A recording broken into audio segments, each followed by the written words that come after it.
aujourd'hui la présentation du document mémorandum sur ce qui s'est passé ces derniers jours. Nous avons vu le gouvernement, je dis bien le gouvernement, avec l'ensemble de ses administrations, de ses compétences, de ses renseignements, de ses moyens en hommes, en intellect, en production intellectuelle et en documentation, produit un mémorandum, un livre blanc, disons, sur ce qui s'est passé entre le 1er et le 3 juin 2020. Donc le gouvernement vous a produit, ou plutôt a produit pour la consommation étrangère, un document de 5 pages. Un document de 5 pages qui n'est qu'un document accusatoire contre le candidat Ousmane Sonko et contre les militants de PASTEF. Et face à ceci, PASTEF, pour sacrifier juste à sa tradition, être précis, concis, clair, juste et véridique, a travaillé avec le président Ousmane Sonko pour lui permettre de produire en réponse en informations vraies par rapport à ceux qui ont été les cibles de la communication du gouvernement, les vraies informations sur ce qui s'est passé. Et nous choisissons le moyen du contradictoire parce que nous remettons entre vos mains et entre les mains des organisations internationales au Sénégal tous les éléments documentaires, documentation pour leur permettre de dire que nous avons dit vrai ou de constater que nous avons été faux. Ce que le gouvernement n'a pas choisi de faire. Et je m'en vais directement lire, vous me le permettrez. Donc, citer in extenso le président Ousmane Sonko. Face aux événements tragiques qui ont suivi, le harcèlement judiciaire et la décision dont j'ai été l'objet dans l'affaire m'ayant opposé à une citoyenne sénégalaise qui m'a injustement accusé de viol et de menace de mort par arme à feu, je voudrais porter à l'attention de l'opinion nationale et internationale ma part de vérité. Ce texte, accompagné d'annexes,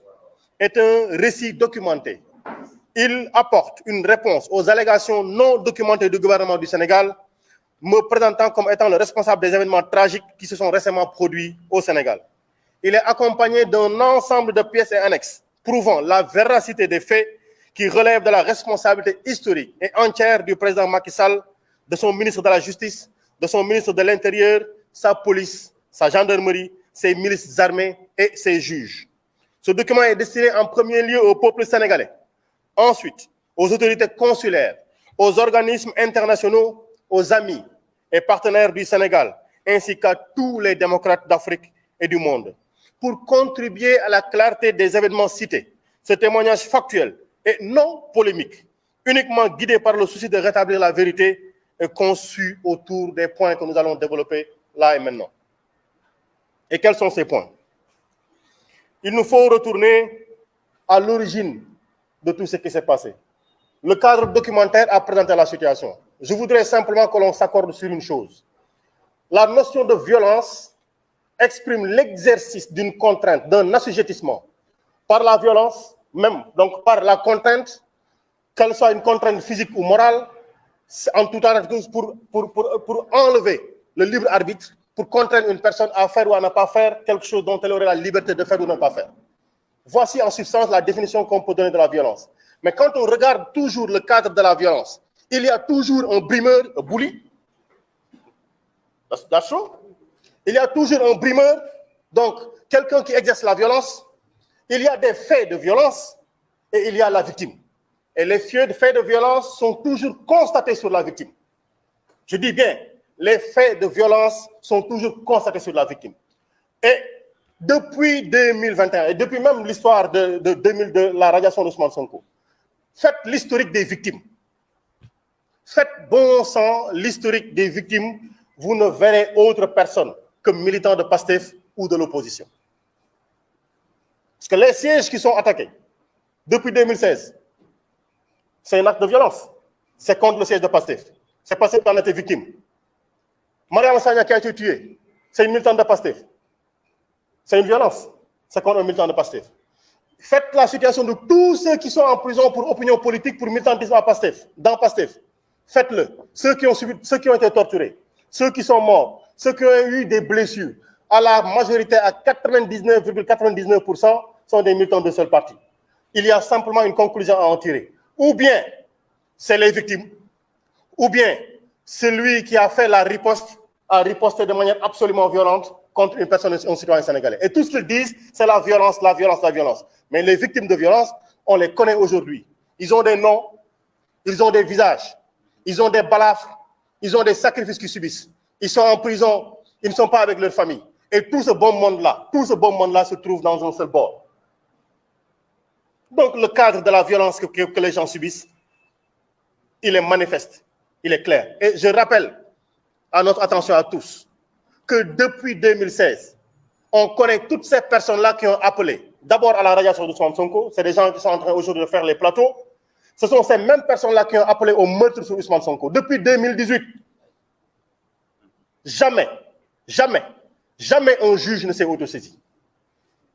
Jamais on ne s'est offusqué de cette situation-ci. Et combien on peut les décompter, ont appelé au meurtre sur Ousmane Sonko ou sur les militants de Pastef. Donc voilà le cadre un peu qui est posé. Et on oublie tout cela pour dire, donc, voilà les terroristes. En tout cas, nous subissons une terreur dans nos métiers. Et parfois même, simplement parce que vous êtes juste dans les entreprises. Je dis dans les entreprises, simplement parce que vous êtes juste, simplement parce que vous contestez, on vous dit vous êtes de Pastef. C'est de notoriété publique aujourd'hui.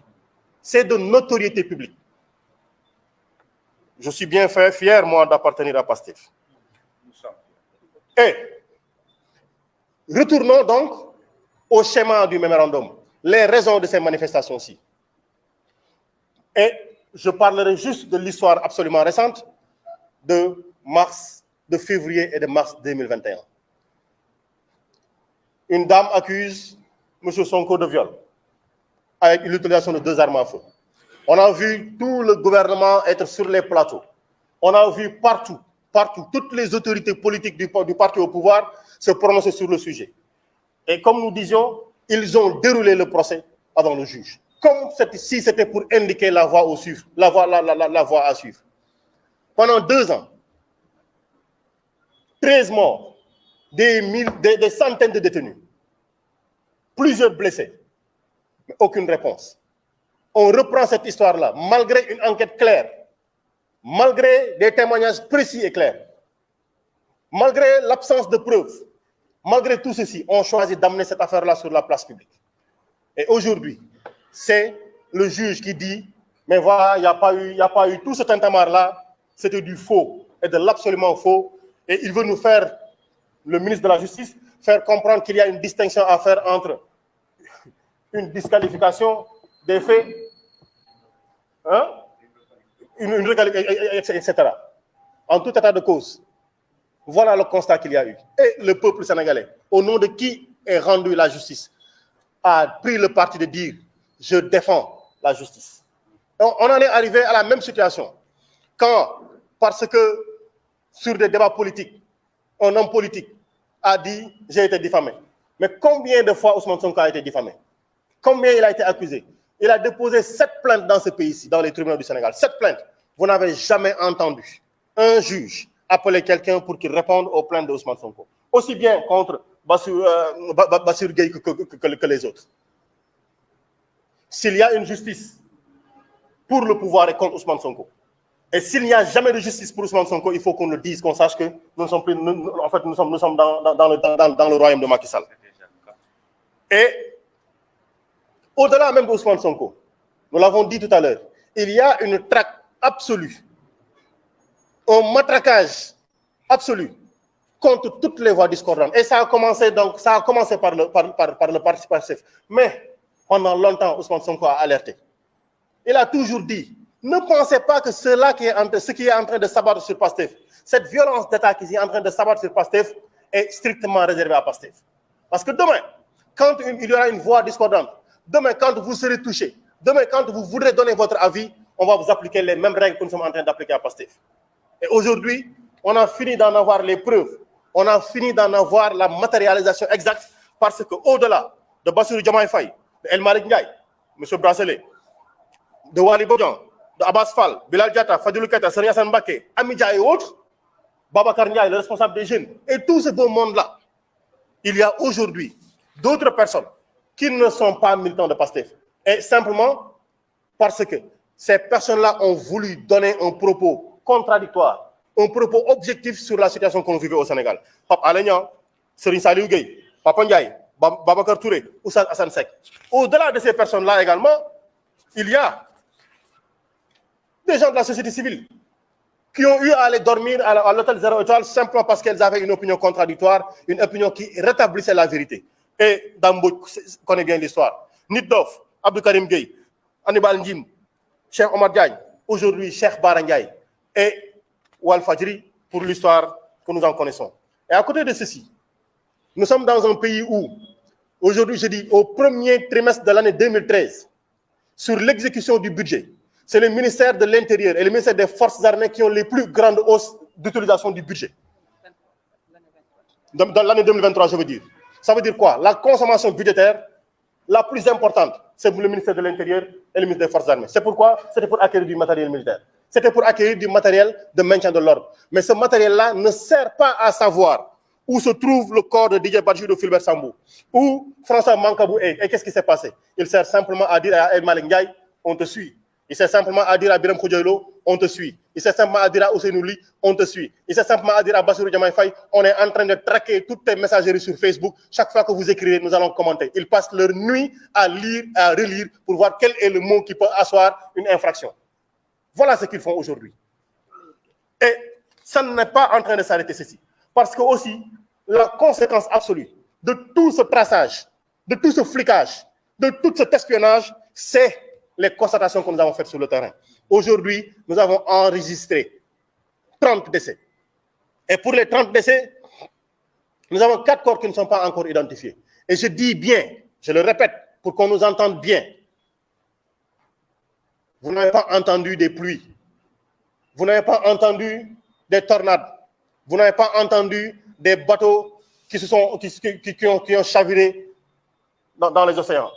Mais des corps sont en train de sortir de la mer, habillés, pas en tenue de natation, pas en tenue de plage, mais habillés, leur jean, leur t-shirt, leur jean, leur chemise. Qu'est-ce qui peut l'expliquer? Et toutes ces victimes, plus de 80% de ces victimes-là ont été tuées par balle. Et je dis, il était encore difficile il y a quelques jours pour ces familles-là de récupérer les corps. Parce que quand les médecins légistes ont établi les morts, les décès par balle, les autorités de l'ordre, parfois, ont refusé de signer ces papiers-là, de consigner ces papiers-là pour permettre aux familles de récupérer les corps. Voilà les constatations que nous avons faites. Et il y a 157 blessés, dont 15 l'ont été par balle. Voilà la situation que nous avons. Mais je dis, dites-vous bien, tous ces chiffres que l'on donne, toutes ces statistiques que l'on donne, ne sont orientées que dans un seul sens. Les victimes de ces violences-ci. Donc, s'ils étaient supposés être ceux qui exerçaient la violence, ils sont bien faibles par rapport aux ripostes. Ces personnes-là, blessées ou mortes, ont été bien faibles par rapport à la riposte. Et qui a été l'auteur de la riposte? J'accuse le gouvernement du Sénégal d'avoir été l'auteur de ripostes disproportionnées. Et c'est là ce qui explique, quand le Premier ministre est venu à l'Assemblée nationale, on lui a posé la question de savoir quelle est l'analyse qu'ils font sur le niveau de réponse à la manifestation qu'il y avait et l'usage de la violence. L'usage de la violence d'État, l'usage d'armes, de la torture, des menaces, du traçage, du matraquage, tout ceci, il n'a pas voulu répondre. Lui, le neutre du gouvernement. Il n'a pas voulu répondre. Et on a vu le ministre des Affaires étrangères nous déclarer que le Haut Commissariat des réfugiés, les Nations Unies, ont donné un satisfecit au gouvernement du Sénégal. Encore un saupoudrage, encore un mensonge. Parce que ce qui a été dit, ce n'est pas que le Sénégal est dans de bonnes conditions. Ils ont simplement dit que le Sénégal a l'habitude de déposer ces documents en temps. Mais la réalité, c'est qu'est-ce qui est contenu dans ces documents-là. S'ils ont été si pressés de produire le livre blanc, vous qui avez pris le temps de le lire, truffé de fautes et de mensonges, ils continueront à produire des rapports truffés de fautes et de mensonges. Et ce rapport-ci est truffé de mensonges et d'inexactitudes. Et pendant ce temps, aujourd'hui, ça fait plus de 20 jours que le président Ousmane Sonko est séquestré chez lui. Ça fait aujourd'hui 20 jours que ses avocats ne peuvent pas lui rendre visite. 20 jours qu'aucun militant ne peut lui serrer la main. 20 jours que sa famille ne peut pas sortir librement. 20 jours qu'aucune autorité ne peut produire un document attestant de la légalité, de la légitimité et de la normalité de la décision qui a arrêté de séquestrer Ousmane Sonko et de le mettre en résidence surveillée de manière tacite. Mais nous le disons, tout ceci est documenté. Si la justice a choisi son camp, nous le répétons, il y a toujours une justice au-delà de la justice intérieure. Et nous produirons toute la documentation. Nous leur donnons le choix, la liberté de nous apporter la contradiction. Nous leur donnons le choix. Ils ont leurs informations, ils ont leurs officines, ils ont leurs Israéliens, ils ont leurs milices, etc. Nous leur donnons la latitude de nous apporter la contradiction, mais qu'ils sachent que nous irons à la Cour pénale internationale et tout ce que nous allons dire sera documenté. Qu'ils continuent à nous mettre en prison, qu'ils continuent à nous tirer dessus, et qu'ils le sachent aussi, quand on appellera à manifester dans 2 jours, parce que, je dis bien, le 25 juin, il y a eu appel à une manifestation, qu'ils soient prêts à gazer encore les militants et les citoyens épris de justice, qu'ils soient prêts encore à tirer à balles réelles sur la population, mais qu'ils sachent également que tout ceci sera documenté, à moins qu'ils ne commencent à enterrer les cadavres dans les rues pour éviter qu'on les voie. Et ils en sont capables. Je dis bien, ce jeudi 23 juin, à 11 h à Paris, il y a cette présentation de la phase opérationnelle de la saisine des juridictions internationales contre la répression sanglante. Le 23 juin, un important rassemblement se tiendra par la diaspora sénégalaise et toute la diaspora encore y est invitée devant le parvis de la Haye, la cour de la Haye. Et je dis, nous appelons encore l'ensemble des citoyens sénégalais épris de justice contre les barrières de la honte à venir dire nous voulons enlever ces barrières, nous allons les enlever en attendant que l'autorité qui a signé, qui interdit que l'on rende compte, que l'on aille voir Ousmane Sonko, tombe le masque et se dénonce lui-même. Et se dénonce elle-même. C'était en résumé ce que nous voulions vous dire, les propos que nous voulions partager avec vous, en vous disant, bien entendu, que aujourd'hui, la répression de Macky Sall a un visage.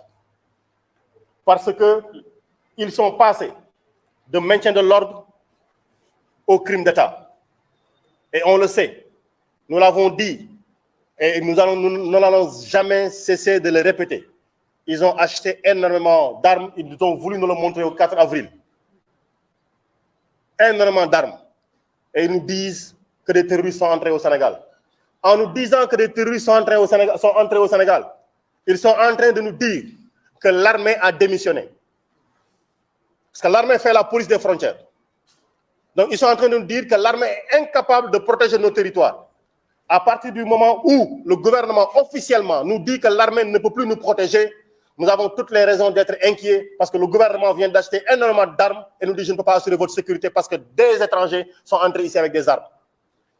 Le gouvernement du Sénégal est en train de dire que les douanes sénégalaises sont incapables de faire leur travail parce que des étrangers sont en train de faire rentrer au Sénégal ici des armes. Jusqu'à la preuve du contraire, les seules armes qui sont entrées au Sénégal ont encore été commandées par le gouvernement du Sénégal. Et pour le dénoncer, aujourd'hui, la stigmatisation de la région sud, il faudrait que nous en parlions. Le transport public ne roule plus, le transport maritime ne roule plus. Et aujourd'hui, il y a un ciblage que l'on fait des populations qui ont des noms à consonance de la région du sud. Mais ça, le dire, c'est juste être redondant parce que l'ancien vice-président de l'Assemblée nationale avait déclaré que la Casamance, que les populations de la Casamance étaient des rebelles. Il l'a déclaré de manière publique. Le président de la République a dit, si vous voulez faire partie du Sénégal, votez pour moi. Si cela n'a pas de signification, allons-y réfléchir sur quelle compréhension il devrait faire. Et il faudrait en avoir. Et aujourd'hui, ce qui est en train de se passer n'est que la matérialisation physique et objective aujourd'hui d'une pensée qu'ils ont sur la région sud. Je sonne l'alerte pour dire le territoire du Sénégal, il est un et indivisible. Le peuple sénégalais, dans sa devise, c'est la commune volonté de vivre ensemble. Et cette commune volonté de vivre ensemble fait qu'il n'y a pas de Diallo, il n'y a pas de Badji, nous sommes tous frères. Il n'y a pas de Cissé, il n'y a pas de Ngom, nous sommes tous sœurs. Voici l'alerte que nous voulions sonner à la fin de notre propos. Nous vous remercions infiniment.